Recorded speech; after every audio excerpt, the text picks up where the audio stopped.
देश की सर्वोच्च अदालत यानी कि सुप्रीम कोर्ट ने ईडी के लिए कुछ गाइडलाइंस जारी किए हैं। मसला ये है कि आप देख रहे हैं पिछले कुछ समय से कभी झारखंड, कभी राजस्थान, कभी छत्तीसगढ़, तो कभी पश्चिम बंगाल। ईडी जब चाहे जिसको चाहे नोटिस देते हैं, बुलाते हैं, गिरफ्तार कर लेते हैं, जेल में भेज देते हैं, कारण नहीं बताते हैं। कई बार कारण नहीं बताते हैं। मामला अगर ज़्यादा हाई प्रोफाइल हो तो कारण मीडिया के जरिए या तमाम सोर्सेज से बाहर आ जाता है, लेकिन वही मामला अगर कुछ साधारण व्यक्तियों से, कुछ व्यापारियों से संबंधित अगर मसला होता है तो उसका कारण भी उनको लिखित रूप में नहीं दिया जाता है और ईडी की मनमानी रहती है कि उनको बिना कारण बताए उनको गिरफ्तार भी कर लेते हैं।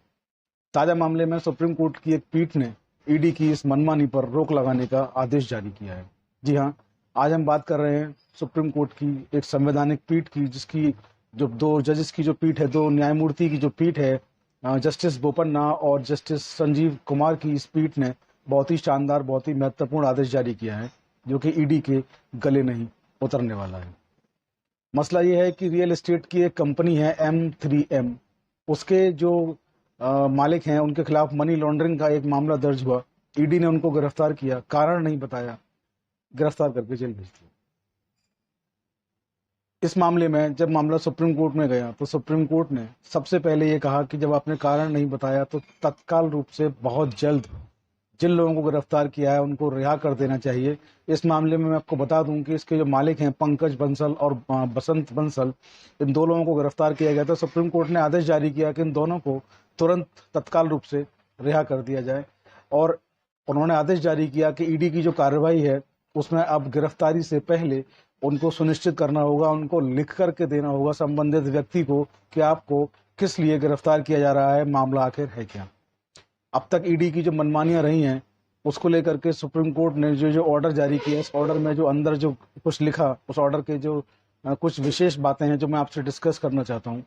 उस ऑर्डर में उन्होंने स्पष्ट रूप से लिखा कि ईडी की जो कार्रवाई है वो पारदर्शी होनी चाहिए और प्रतिशोधी नहीं होनी चाहिए। ये बहुत बड़ी बात कही सुप्रीम कोर्ट ने ईडी के लिए कि उनको पारदर्शी रहना है और प्रतिशोध की भावना से प्रतिशोधी रहकर कोई भी काम उनको नहीं करना है।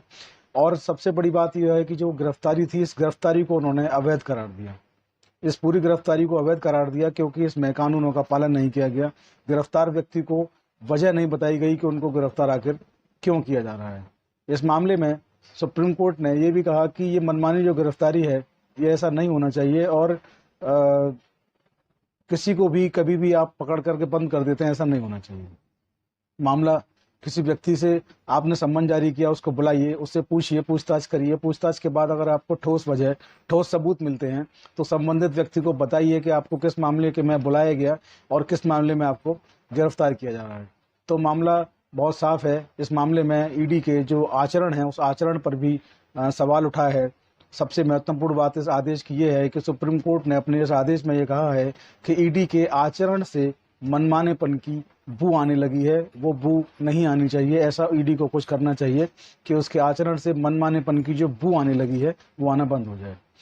मामला बड़ा स्पष्ट है, बड़ा साफ है। ऐसे में जब तमाम प्रदेशों की सरकारें ईडी के खिलाफ सुप्रीम कोर्ट जा रही हैं, और सबसे दिलचस्प बात यह है कि जिन प्रदेशों में गैर भाजपाई सरकार है वहाँ ईडी की तमाम सम्मन ईडी के जारी होते हैं, तमाम कार्रवाइयाँ होती हैं।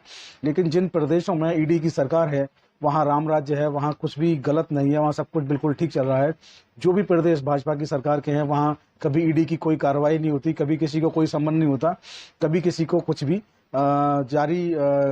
गिरफ्तारी नहीं होती कभी भी किसी की। ये बात अलग है कि भारत सरकार का जो डिपार्टमेंट है कैग CAG, उन्होंने अभी कुछ घोटालों की लिस्ट जारी की। ये बात अलग है कि उन लोगों से ईडी ने अभी तक पूछताछ नहीं की है। तो मसला बड़ा साफ, बड़ा स्पष्ट। आदेश बहुत महत्वपूर्ण है जस्टिस बोपन्ना और जस्टिस संजीव कुमार की पीठ का कि ईडी को अब मनमानेपन की जो उनके आचरण से बू आती है उसको दूर करना होगा, पारदर्शिता लानी होगी और कुछ भी जो है अब उनको इस तरीके से नहीं करना होगा जो ये लगे कि वो प्रतिरोधी होकर के, प्रतिशोध की भावना से ग्रसित होकर के वो ऐसा कर रहे हैं या किसी के इशारों पर ऐसा वो कर रहे हैं। और सबसे बड़ी बात यह है कि जो गिरफ्तार व्यक्ति है उसको लिखित रूप से अब कारण भी देना होगा। तो आज की वीडियो में इतना ही। वीडियो बहुत महत्वपूर्ण है, इसको अपने साथियों, दोस्तों से, मिलने वालों से, रिश्तेदारों से शेयर करना ना भूलें। इसके साथ आप लोग हमें चौधरी लीगल एसोसिएट और ऑफिशियल प्रतीक चौधरी दोनों जगह पर आप लोग हमें सब्सक्राइब करें, शेयर करें और आप लोग हमें फेसबुक और इंस्टाग्राम पर भी फॉलो कर सकते हैं। ID से मैं चौधरी लीगल एसोसिएट आज की वीडियो में इतना ही। जय हिंद, जय भारत।